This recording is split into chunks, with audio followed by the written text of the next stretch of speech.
Welcome to the Rim Brake Rodeo. We hope this video helps. In this video, I will explain how to replace a Mazda CX-5 center console latch. First, gather your tools. You'll need a small flathead screwdriver and your new replacement latch.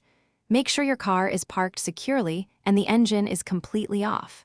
This simple repair can be done quickly, restoring full function to your console. Let's get started with the first step. Now, let's remove the old, broken latch.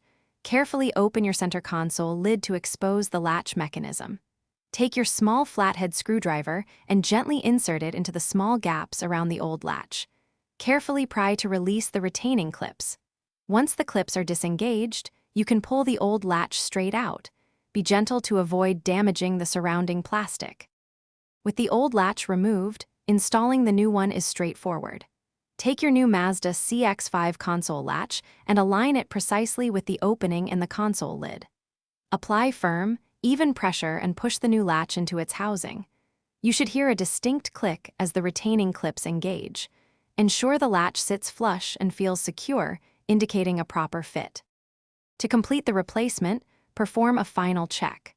Close and open your center console lid several times to test the new latch's functionality. Make sure it engages smoothly and holds the lid securely in the closed position. If it operates correctly, you've successfully replaced your Mazda CX-5 center console latch.